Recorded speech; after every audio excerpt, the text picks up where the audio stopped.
बहुत बहुत स्वागत है आप सभी का आपके अपने YouTube चैनल एजुकेशनल क्लिप पर। नमस्कार दोस्तों, आज हम समझते हैं कि वे जो ग्राम प्रधान होते थे उनके लिए फाइनली आज 27 मई को रूल्स और रेगुलेशन को चेंज कर दिया गया, क्योंकि इस समय जो पश्चिमी देशों से आपात की स्थिति बनी है उस कारण से चुनाव कराना थोड़ा सा संभव कम प्रतीत हो रहा था, जिसको काफ़ी डिले होता जा रहा है। हालांकि आपको बता दें कि इस समय जो ग्राम प्रधान थे उनके लिए नई नोटिस जारी की गई है। अब उन्हें ग्राम प्रधान के तौर पे काम न करके उन्हें अब ग्राम एक प्रशासन की नई पदवी दे दी गई है, उसके आधार पर कार्य करना पड़ेगा उनको। हालांकि काम वही प्रधान करेंगे जो आपके पूर्व प्रधान है, लेकिन उनके कुछ रूल्स और रेगुलेशन को चेंज कर दिया गया है। आइए समझते हैं आखिर फाइनली में क्या चेंज किया गया है और क्या नए ऐड किया गया और क्या कर सकते हैं।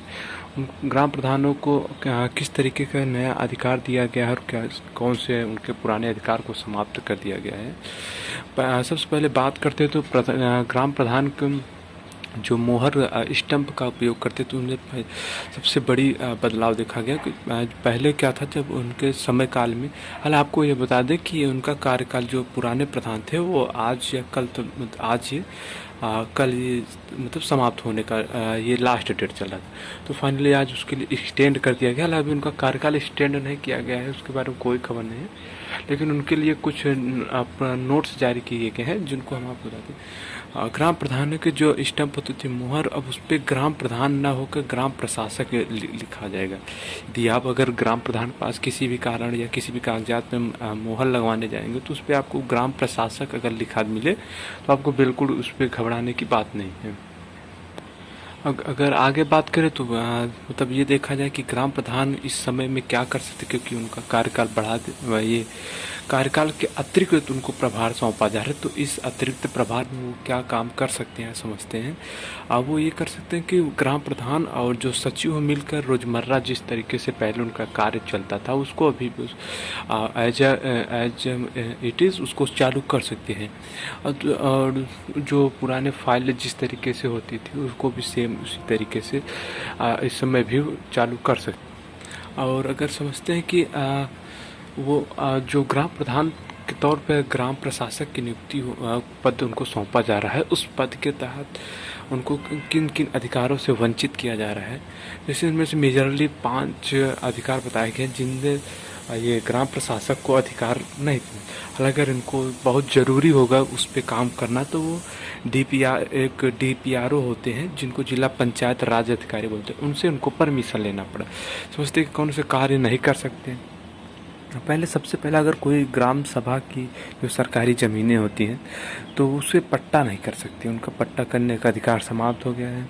और दूसरा नंबर, जो अगर कोई गांव में अगर कोई तालाब या पोखर है जो सरकारी होते हैं उनकी नीलामी नहीं कर सकते ये ग्राम प्रशासक।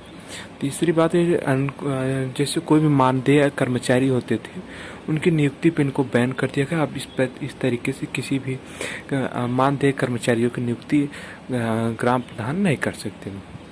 जैसे अगर कोई कंपनी हो या कोई बड़ा फार्म उद्योग हो, उसके लिए क्या होता है गांवों में ज़मीनें हस्तांतरित किया जाता है, तो उस ज़मीन को हस्तांतरित करने में काफ़ी भूमिका रहती है प्रधान जी की, लेकिन वह प्रधान इस किसी भी कार्य के लिए ज़मीन का हस्तांतरण नहीं कर सकते हैं।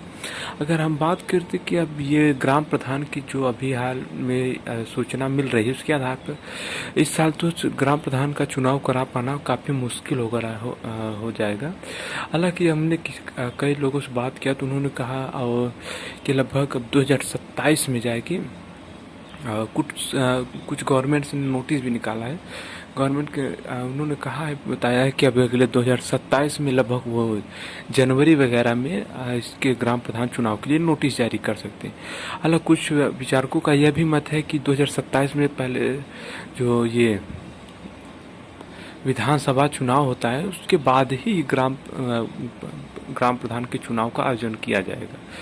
अब देखते हैं कि अब आगे क्या होता है। आपको ग्राम प्रधान से जुड़ी तमाम नए खबरों को जानने और समझने के लिए चैनल को लाइक और सब्सक्राइब करें।